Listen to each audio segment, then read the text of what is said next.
William Steele Session came up with the phrase, "Winners don't do drugs," he probably didn't come up with a game like Mother Russia Bleeds.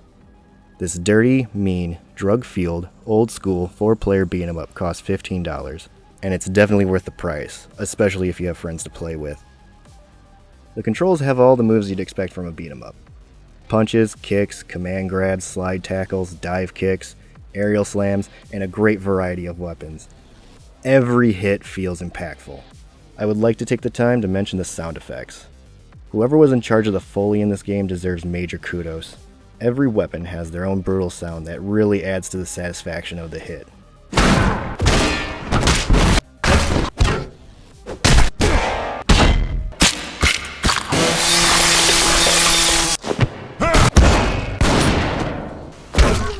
What sets this game apart is Necro.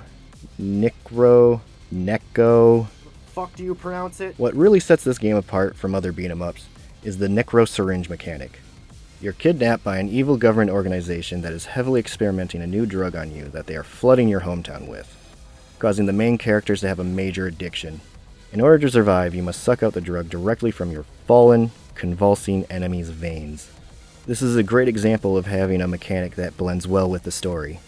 It definitely makes a lot more sense than finding a fully cooked chicken in a trash can. You carry around a syringe that holds 1 to 3 charges depending on the type of necrostrand you use, that have 2 basic purposes.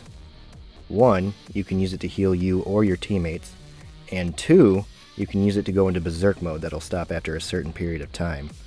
Or, with most necrostrains, end with a nasty one-hit kill with a push of the grapple button.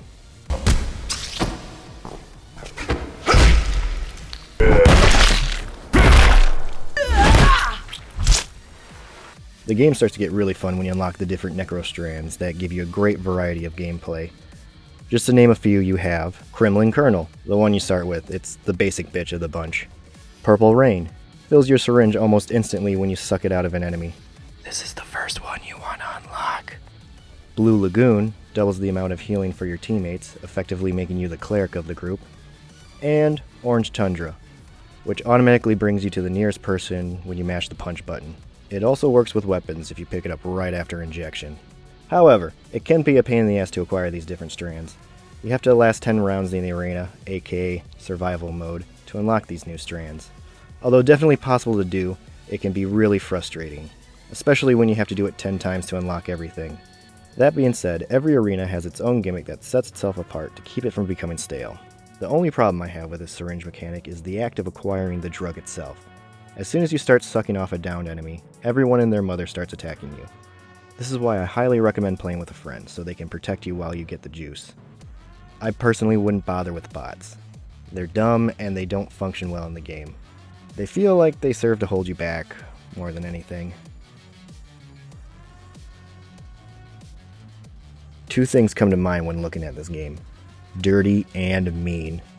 This game is just seeping with dirt, grime, blood, and vomit. The pixelated gore is very well illustrated through the thematic ugliness of the whole thing. The problem that I have with this game is it really doesn't do enough with the drug trip sections. I feel that game could have helped emphasize the severity of the drug by having one part of every level dedicated to fighting through a bad drug trip, getting a little bit harder as progression goes on. There are only really 2 levels that dedicate a section to this, and it just feels like wasted potential in an otherwise really great game. One drawback that might set a few players back is the lack of online play. I personally don't mind this because I preferably like to play next to my friends. However, I can definitely see how this would be a major drawback to some people. In conclusion, I highly recommend this game for anyone who's looking for a good, satisfying old school beat 'em up.